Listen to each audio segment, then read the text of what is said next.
tonight to the anger of governments across the world. They're being put into the public domain by the Wikileaks site and by newspapers in several countries. The revelations include demands by many Arab countries, including Saudi Arabia, that the US attack Iran to stop it getting a nuclear weapon. There's also a claim that Hillary Clinton wanted American diplomats at the UN to spy on their counterparts from other countries. Mark Stone reports.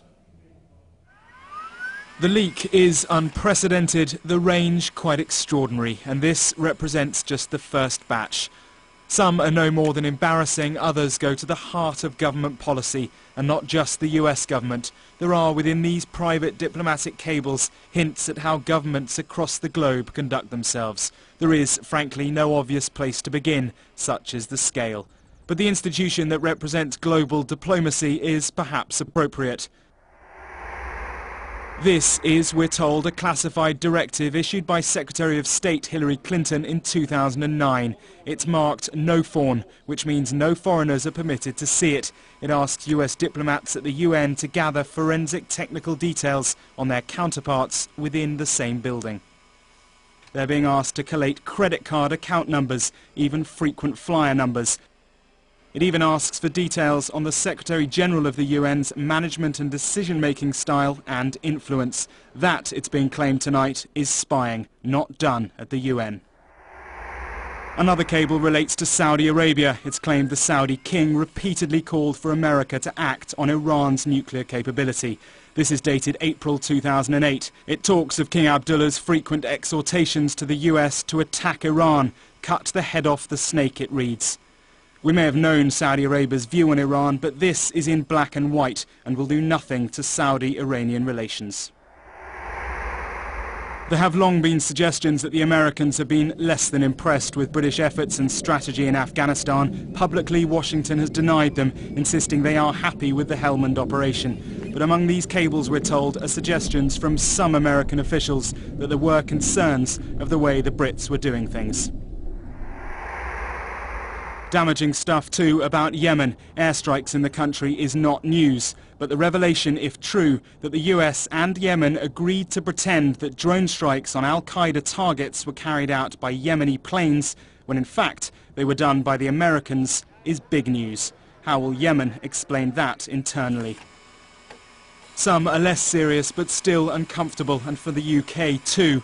US officials were apparently unenthusiastic about David Cameron.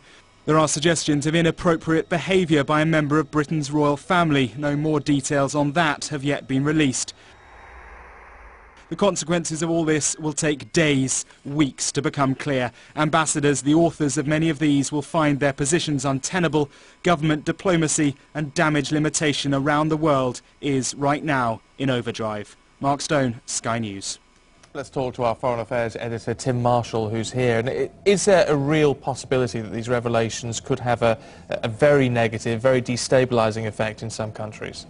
I think that's without doubt, especially Yemen and Saudi Arabia. Yemen because very fiercely nationalistic, don't particularly like outsiders, welcome them as guests, but the idea that there are now Americans in Yemen operating drones, doing airstrikes, when the Yemeni parliament and the Yemeni people were promised there would be no outside interference.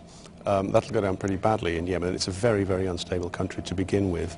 I mean, most Yemeni watchers knew this was happening, but it's being laid out in black and white that what the parliament and the people were being told is completely at odds with what the government was saying to the Americans were saying to them. Because this is not just about America, this is about all the countries that it's touched and affected.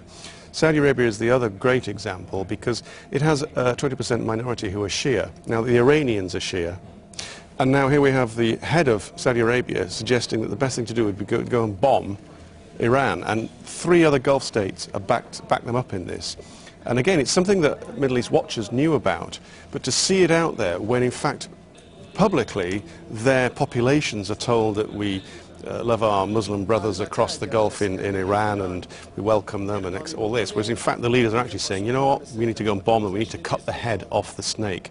This is deeply damaging for the relations in the area at a very, very dangerous time. Lots of other stuff. I mean, some of it will get headlines, some of it won't. Colonel Gaddafi is described as a hypochondriac. This is tittle-tattle, as is that he's apparently everywhere he goes there's a voluptuous, hot Ukrainian blonde nurse. But this is perhaps a young diplomat sending stuff back to Washington, and it's everyday stuff, and all embassies do it. All embassies make judgments and value judgments, which is why the Cameron stuff, when it comes out later this week, will not be particularly damaging. Embarrassing, but not damaging. Same with the royal family. If it's Prince Harry wearing a Nazi uniform, or Prince Andrew saying something a bit off colour when he's abroad, or somebody criticising from the royal family a police force, all that's not actually damaging. It's the deep policy stuff. That is what is destabilising, and that is what is damaging, and that's why the Americans, when they first heard about it, just put their heads in their hands and thought, this is terrible. I mean, on the basis, I mean, there is a caveat, isn't there, that, you know, that we don't know this is all absolutely accurate, but on the basis that it, you know, likely is, how diplomatically weak does it leave the United States when we all know its view of itself and its view of other countries? Well, I'll give you a relatively damaging one, but they'll get over it because they are still remain in a position of power. And that is the one where apparently Barack Obama, according to the Der Spiegel, who've been through this particular diplomatic cable, Obama has no feelings for Europe, and we're included in that. Again, I think most people really quite understood that, but also that the UK is obsessed with the special relationship, and it would be good to keep the UK off, the UK is obsessed with the relationship, and it would be good to keep the UK off balance. Now, if the Americans are actually saying to their allegedly greatest friends, keep them off balance, keep them guessing, don't be too nice to them, that's pretty damaging, because it just shows the population of the country. And in fact, all the highfalutin language that they come out with on the great state visits, behind it all, there's an iron fist inside a velvet glove. There's absolutely masses of it in it. An Afghan, very senior diplomat walking around with $52 million in cash in a case as he goes through the UAE. Qatar not taking on the terrorists because they've got a quid pro quo. Don't come and bomb us and we won't have too much action about you. And on it goes. And the US is just reeling from this. Most of it they'll get over. Some of it they never will. And very briefly, two damaging effects. One is that diplomats may no longer want to be candid in their remarks back to government, and two, the barriers are going to go back up in America so that each individual agency like the CIA does not talk to the State Department, etc., and that's damaging for their security. And just finally, Tim, we know this is just day one, isn't it? Yeah. We've got a week of this to come out. I think without doubt the headline is the Saudis wanted to bomb the Iranians and so did others. And then there's all these other headlines that we've given you. But after that is going to come which royal said what they said about Cameron, what they said about the Chancellor, what Mervyn King said about the Chancellor. And each individual country, all over the world, they'll be picking out their own stuff. And every news channel, every newspaper in the world is now going on this. I mean, this is a worldwide phenomenon, and it's going to go on for several days. OK, Tim, thank you. Well, the Foreign Office has attacked the leaks, and a spokesman saying we condemn any unauthorised release of this classified information, just as we condemn leaks of classified material in the UK. They can damage national security, not in the national interest, and as the US has said, may put lives at risk. We have a very strong relationship with the US government that will continue. Well, let's head to Washington, talk to our US correspondent, Robert Nisbet. I mean, so we are getting these holding statements on this, aren't we, Robert? But is there a need now for the administration to address this more directly and perhaps put somebody senior in front of a camera? Well, all we had today from the top level was a paper statement from the White House. President Obama supports responsible, accountable and open government at home and around the world, but this reckless and dangerous action runs counter to that goal. We condemn it in the strongest terms. But as you say, we haven't seen him on camera. In fact, the press cadre here in Washington, D.C. was told that he was out playing basketball this morning.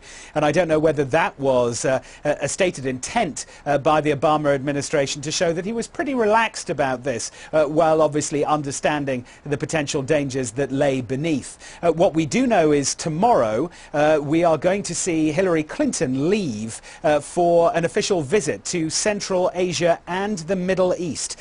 She's going to Kazakhstan, the Kyrgyz Republic, Uzbekistan, and I think most interestingly, following up from what Tim has said, Bahrain, where she's going to be giving a speech, a keynote address on the the role of the United States in regional security in the Middle East. Now, before, probably that would have gone unmentioned, perhaps even unreported internationally, but I think now, following some of these remarks, there's going to be a laser-like attention on what she has to say, and perhaps before she gets on that plane bound for Kazakhstan, she may make some remarks. In the absence of either of them, we've heard from one senior Republican in the House of Representatives calling for Julian Assange to be charged with espionage and for Wikileaks to be proclaimed a foreign terrorist organization. But we've heard very little from, officially, certainly on camera, from the State Department this weekend. We do know that the Department of Defense are changing a lot of their guidelines in terms of access to this information, because this was all on a database that was set up after 9/11. The accusation was that intelligence agencies in the US hadn't been talking together, and this database was set up in response to that, and hundreds of thousands of people had access to it. Now the walls are going up, and people are going to be unable to download documents, burn DVDs of information from that database in future. So we're probably going to be hearing a lot more about that over the next few days. What's interesting, of course, Stephen, and what's important to point out is this is the end of the Thanksgiving holiday. Thanksgiving was on Thursday. Almost everyone took Friday off, Saturday and Sunday. Everybody will be back at their desk tomorrow, and I think you're going to hear the full reaction tomorrow morning. Okay, Robert, thank you. Well, if you